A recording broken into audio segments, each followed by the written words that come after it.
ನಮಸ್ಕಾರ ಗೆಳೆಯರೇ, ತಮ್ಗೆಲ್ರಿಗೂ 78ನೇ ಸ್ವಾತಂತ್ರ್ಯೋತ್ಸವದ ಶುಭಾಶಯಗಳು. ಸೊ ಗೆಳೆಯರೇ, ಭಾರತೀಯ ರಕ್ಷಣಾ ಕ್ಷೇತ್ರದಲ್ಲಿ ನಿರಂತರ ದೊಡ್ಡ ಪ್ರಮಾಣದ ಶಸ್ತ್ರಾಸ್ತ್ರಗಳ ಸೇರ್ಪಡೆಯು ಭಾರತವು ತನ್ನ ರಕ್ಷಣಾ ಸಾಮರ್ಥ್ಯದಲ್ಲಿ ಹೇಗೆ ಕಾರ್ಯನಿರ್ವಹಿಸುತ್ತಿದೆ ಅನ್ನೋದನ್ನ ತೋರಿಸುತ್ತದೆ. ಭಾರತೀಯ ಸೇನೆಯಲ್ಲಿ ಒಂದಕ್ಕಿಂತ ಹೆಚ್ಚು ಅಸ್ತ್ರಗಳ ಸೇರ್ಪಡೆಯಿಂದ ಅದರ ಸೇನೆಯ ಬಲವು ಇನ್ನಷ್ಟು ಹೆಚ್ಚುತ್ತಿದ್ದು, ಇದೀಗ ಇದೆಲ್ಲದರ ನಡುವೆ ಭಾರತದ ಕೈಗೆ ಮತ್ತೊಂದು ಎಂಥ ಒಂದು ಅಸ್ತ್ರ ಸಿಕ್ಕಿದೆ ಅಂದ್ರೆ, ಒಂದು ವೇಳೆ ಶತ್ರುಗಳು ಇದಕ್ಕೆ ಕಂಡ್ರೆ ಇದು ಅವರನ್ನ ಹೊಡೆದೇ ತೀರ್ತದೆ. ಭಾರತದ ಶತ್ರುಗಳಿಗಾಗಿ ಭಾರತದಿಂದ ತಯಾರಿಸಲಾಗಿರುವ ಈ ಬಾಂಬು ಬಹಳಷ್ಟು ಪರಿಣಾಮವನ್ನುಂಟು ಮಾಡಲಿದೆ. ಹಾಗೂ ಈ ಬಾಂಬ್ನ ಹೆಸರು ಗೌರವ್ ಬಾಂಬ್.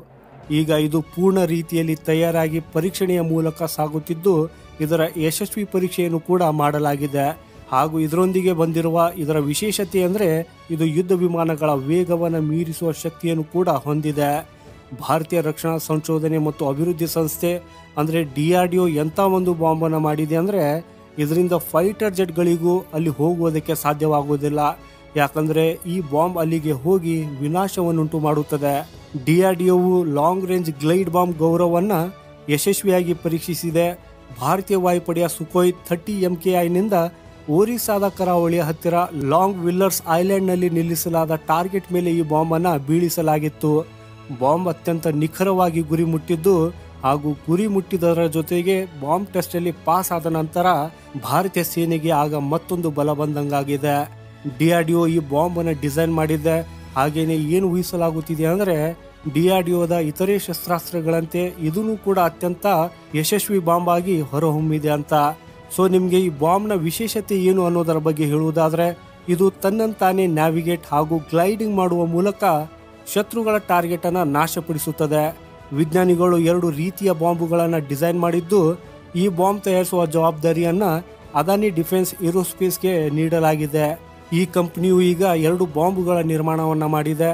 ಮೊದಲನೆಯದು ವಿಂಗ್ ಮುಖಾಂತರ ಗ್ಲೈಡ್ ಮಾಡುವ Gaurav long range glide bomb ಆಗಿದ್ದು, ಎರಡನೆಯದು ವಿಂಗ್ಗಳಿಲ್ಲದ ಗೌತಮ್. ಇವೆರಡು ಪ್ರಿಸಿಷನ್ ಗೈಡೆಡ್ ಶಸ್ತ್ರಾಸ್ತ್ರಗಳಾಗಿವೆ. ಸಾಮಾನ್ಯವಾಗಿ ಇದನ್ನು ಆಂಟಿ ಏರ್ಕ್ರಾಫ್ಟ್ ಡಿಫೆನ್ಸ್ ಅಲ್ಲಿ ವ್ಯಾಪ್ತಿಯಿಂದ ಹೊರ ಇರುವ ಟಾರ್ಗೆಟ್ ಗಳನ್ನ ನಾಶ ಮಾಡುವುದಕ್ಕಾಗಿ ಬಳಸಲಾಗುತ್ತದೆ. ಅಂದರೆ ಫೈಟರ್ ಜೆಟ್ ಗಳಿಗೆ ಎಲ್ಲಿ ತಲುಪುವುದಕ್ಕೆ ಸಾಧ್ಯವಿಲ್ಲವೋ ಅಲ್ಲಿಯೇ ಇದು ಸ್ವತಃ ತಲುಪಿ ಟಾರ್ಗೆಟ್ ಅನ್ನ ಧ್ವಂಸ ಮಾಡುತ್ತದೆ. ಈಗ ನಿಮ್ಗೆ ಇದರ ಇನ್ನು ಕೆಲವು ವೈಶಿಷ್ಟ್ಯಗಳನ್ನ ಹೇಳುವುದಾದ್ರೆ, ಗೌರವ್ ಬಾಂಬ್ 1000 kg ವಿಂಗ್ ಅನ್ನು ಹೊಂದಿರುವ ಲಾಂಗ್ ರೇಂಜ್ ಗ್ಲೈಡ್ ಬಾಂಬ್ ಆಗಿದ್ದು, ಗೌತಮು 550 kgಯಷ್ಟು ವಿಂಗ್ ಗಳಿಲ್ಲದ ಬಾಂಬ್ ಆಗಿದೆ. ಈ ಎರಡರ ಉದ್ದವು 4 ಮೀಟರ್ ಮತ್ತು ವ್ಯಾಸವು 0.62 ಮೀಟರ್ ಇದೆ.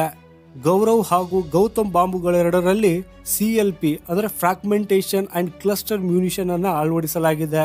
ಇದು ಟಾರ್ಗೆಟ್ ಅನ್ನ ಸಂಪರ್ಕಿದ ಕ್ಷಣ ಪ್ರಾಕ್ಸಿಮಿಟಿ ಫ್ಯೂಸ್ ಅನ್ನಾಗಿ ಮಾಡಿಬಿಡುತ್ತದೆ.